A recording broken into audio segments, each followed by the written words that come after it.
छत्तीसगढ़ में नक्सलवाद अब अपने पतन के दौर में पहुंच चुका है। चुन चुनकर नक्सलियों का खात्मा किया जा रहा है।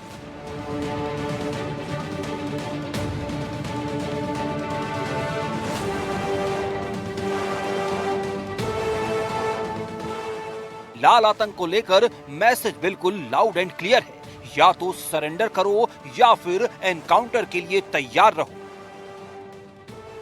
पिछले 2 सालों में 400 से ज्यादा नक्सली मारे गए हैं, 1500 से ज्यादा गिरफ्तार हुए हैं और 2000 से ज्यादा नक्सलियों ने हथियार डालकर सरेंडर कर दिया है। बस्तर पुलिस का दावा है कि अब पूरे बस्तर में 400 से 600 के बीच ही हथियारबंद नक्सली बचे हैं।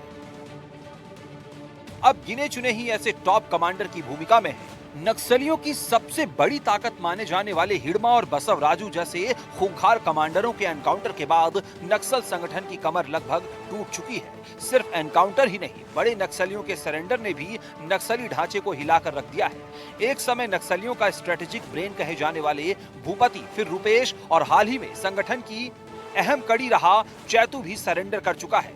इन सरेंडर्स ने नक्सली तंत्र की रीढ़ तोड़ दी है। हमारे जवान मजबूती के साथ नक्सलवाद के खिलाफ में लड़ रहे हैं। कल के ऑपरेशन में हमारे डीआरजी के 3 जवान शहीद हुए हैं। हम उनको विनम्र श्रद्धांजलि अर्पित करते हैं, उनके साहस को नमन करते हैं और उनके परिवार को इस शोक को सहने की भगवान शक्ति प्रदान करें, ऐसा प्रार्थना करते हैं। और बड़ी सफलता मिली है। 12 जो नक्सली हैं वो न्यूट्रलाइज हुए हैं। हिडमा के खात्मे के बाद अब सुरक्षा एजेंसियों की नजर सीधे नक्सलियों के कोर नेटवर्क पर है। ये वो नाम है जिन्हें खत्म करना संगठन के पूर्ण सफाई के लिए बेहद अहम माना जा रहा है। 6 ऐसे नाम हैं जिन पर सुरक्षा एजेंसियों की नजर है। डिविजनल कमेटी का मेंबर देव जी, संगठन का पुराना ideological brain Ganpati, eastern regional committee का कुख्यात प्लानर मिश्र बेसरा, मिलिट्री विंग से जुड़ा नाम पापा राव, गणेश उइके जो कई बड़े मामले में आरोपी है, बरसे देवा गन फैक्ट्री और आईडी नेटवर्क संभालता है। छत्तीसगढ़ में नक्सलाइट सरेंडर कर रहे हैं और ये सरेंडर करते ही रहेंगे हथियार के साथ, क्योंकि इनका और कोई उपाय नहीं है। जिस तरीके से छत्तीसगढ़ में ऑपरेशन चल रहा है, इसमें नक्सलाइट्स का एक ही उपाय रह गया, मुक्तधारा में आना है, सरेंडर करना है, अपना फैमिली को देखना है और या तो जहन्नुम में जाए, जिस तरीके से ऑपरेशन चल रहा है।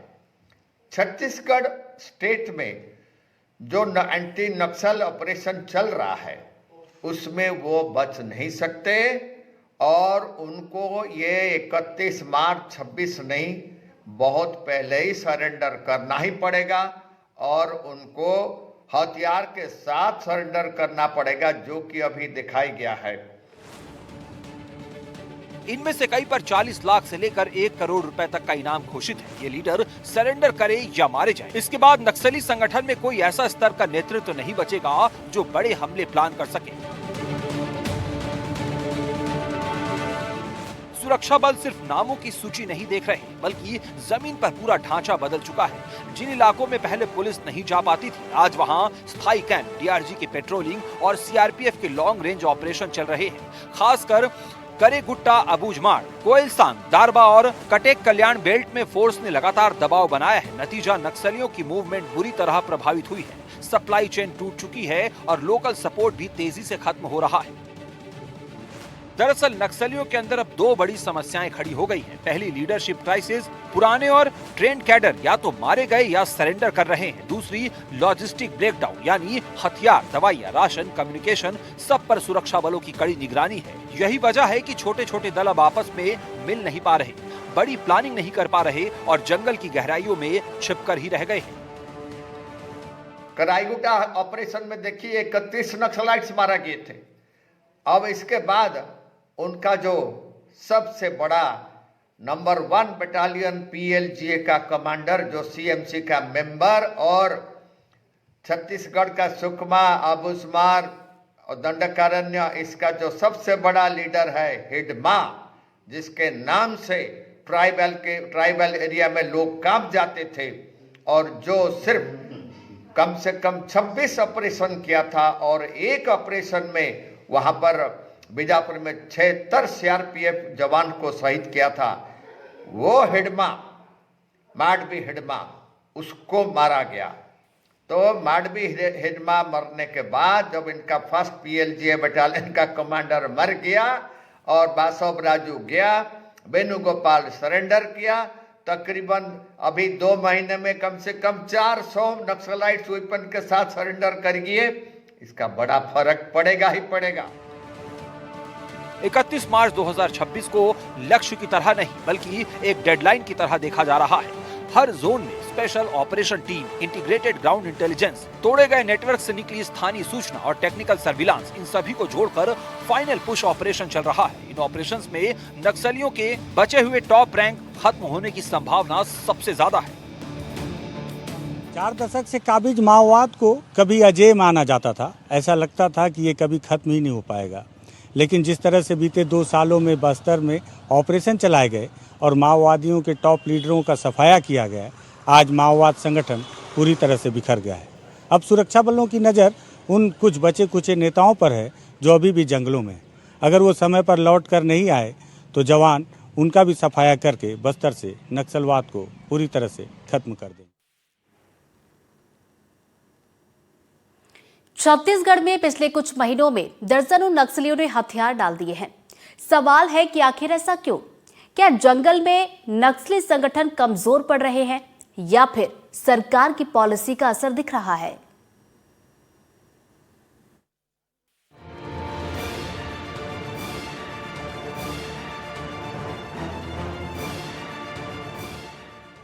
छत्तीसगढ़ के दंतेवाड़ा, सुकमा और बीजापुर जैसे इलाकों में नक्सलियों का सरेंडर लगातार बढ़ रहा है। हाल के महीनों में कई मध्यम और निचले स्तर के नक्सली हथियार के साथ सामने आए, सरेंडर किए और मुख्य धारा में लौटने की बात कही। इस बढ़ते सरेंडर के पीछे कई वजह मानी जा रही है। सुरक्षा बलों का दबाव, संगठन में बढ़ता अविश्वास, फंडिंग और हथियारों की कमी, और सबसे बड़ी वजह जंगल में लगातार चल रहे ऑपरेशन ने नक्सलियों की मूवमेंट तक सीमित कर दी है। भारत सरकार और छत्तीसगढ़ शासन की मंशा अनुरूप, क्षेत्र की जनता के इच्छा अनुरूप बस्तर संभाग के अंतर्गत माओवादियों के विरुद्ध लगातार सुरक्षा बल द्वारा प्रभावी कार्रवाई करते आ रहे हैं। मुठभेड़ स्थल से LMG, SLR, इंसास, AK-47, 303 जैसा काफ़ी बड़ी संख्या में ग्रेडेड वेपन्स भी, ऑटोमेटिक सेमी ऑटोमेटिक वेपन्स सुरक्षा बल द्वारा बरामद की गई हैं। इस मुठभेड़ लगभग 12 घंटे से लगातार काफ़ी हेवी फायरिंग के बीच में चलते रहा। हमारा सभी बल सदस्य बहुत बहादुरी से इस मुठभेड़ को सामने किया, माओवादियों का हमला का मुंहतोड़ जवाब दिया। नक्सलियों के गढ़ में अचानक ऐसा क्या हो गया जो नक्सल प्रभावित इलाकों की तस्वीर बदलने लगी? एक एक डिटेल बताएंगे। उससे पहले आपको बताते हैं कि इस साल अब तक कब कितने नक्सलियों ने सरेंडर किया है। 30 नवंबर को दंतेवाड़ा में 37 नक्सलियों ने सरेंडर किया। इससे पहले 29 नवंबर को गोंदिया में MMC जोन के प्रवक्ता अनंत सहित 11 नक्सलियों का सरेंडर हुआ। 28 नवंबर को बस्तर में दंडकारण्य स्पेशल जोन कमेटी के श्याम दादा सहित 10 नक्सलियों का सरेंडर हुआ। 2 अक्टूबर को बीजापुर में 103 नक्सलियों का सरेंडर हुआ। इससे पहले 15 अक्टूबर को 27 नक्सलियों ने सुकमा में सरेंडर किया था। 14 अक्टूबर को गढ़चिरौली में सोनू दादा और भूपति के साथ 61 नक्सलियों ने सरेंडर किया। वहीं 24 सितंबर को दंतेवाड़ा में 71 नक्सलियों ने सरेंडर किया। 12 जुलाई को सुकमा में 23 नक्सलियों ने सरेंडर किया। 18 अप्रैल को सुकमा में 22 नक्सलियों ने हथियार डाले। 5 अप्रैल को तेलंगाना में 86 नक्सलियों ने सरेंडर किया था। उससे पहले 30 मार्च को बीजापुर में 50 नक्सलियों ने सरेंडर किया था। 23 मार्च को भी बीजापुर में 22 नक्सलियों ने हथियारों के साथ समर्पण किया था। नक्सलियों के सरेंडर की फहरिस्त लंबी होती जा रही है और नक्सल प्रभावित क्षेत्रों का दायरा सिमटता जा रहा है। दरअसल नक्सली इलाकों में सड़क, पानी और मोबाइल नेटवर्क जैसे विकास कार्य तेजी से बढ़े हैं। जो इलाके पहले पूरी तरह कटे हुए थे वहां अब सरकारी योजनाएं पहुंच रही है। इससे ग्रामीणों को विकल्प मिले और नक्सलियों का जनाधार भी कमजोर हुआ। सरेंडर करने वाले कई नक्सलियों ने कहा कि वे थक चुके हैं। जंगल की जिंदगी, लगातार भागते रहना और संगठन का अंदरूनी दबाव, सूरज की रोशनी, परिवार और एक सामान्य जीवन की चाह ने उन्हें आत्मसमर्पण के लिए प्रेरित किया। छत्तीसगढ़ में सबसे ज्यादा नक्सलाइट सरेंडर किए थे आज तक, जो है एक साथ में 200 नक्सलाइट वेपन के साथ सरेंडर किए। और इसमें और कोई उपाय नहीं है, क्योंकि उनका जो एरिया रह नहीं गया, उनका रिक्रूटमेंट नहीं हो रहा है, उनको वेपन्स नहीं मिल रहा है, उनको लॉजिस्टिक्स नहीं मिल रहा है, उनको खाना नहीं मिल रहा है, उनको कोई ट्राइबल मदद नहीं कर रहा है, उनका इन्फॉर्मर बनना कोई चाहते नहीं है। तो क्या करें? सरेंडर करेंगे, क्योंकि ये सरेंडर का जो पॉलिसी है छत्तीसगढ़ गवर्नमेंट का, ये बहुत अच्छा है और मुख्य धारा को वापस आएंगे ही आएंगे, और कोई उपाय नहीं है। सरकार की सरेंडर और रिहेबिलिटेशन पॉलिसी में नकद सहायता, कौशल प्रशिक्षण और समाज में सम्मानजनक वापसी की गारंटी शामिल है। यही पैकेज नक्सलियों को लुभा रहा है। हालांकि सुरक्षा एजेंसियां अभी भी सतर्क हैं, क्योंकि जंगल में हथियार उठाए कुछ गुट अब भी सक्रिय है। लेकिन सरेंडर का ये बढ़ता ट्रेंड बताता है कि नक्सली आंदोलन अपनी पकड़ खो रहा है। सरेंडर करने वालों में कई इनपुट कैरियर, मिलिशिया सदस्य और कुछ मिडिल रैंक कमांडर शामिल हैं। उदाहरण के तौर पर पिछले महीने दंतेवाड़ा में 14 नक्सलियों ने एक साथ आत्मसमर्पण किया। इनके पास हथियार भी थे और कई बड़े केस दर्ज थे, लेकिन उन्होंने कहा अब और नहीं, अब सामान्य जिंदगी चाहिए। ये सिर्फ एक केस नहीं, ऐसे 10 उदाहरण हाल के दिनों में सामने आए हैं।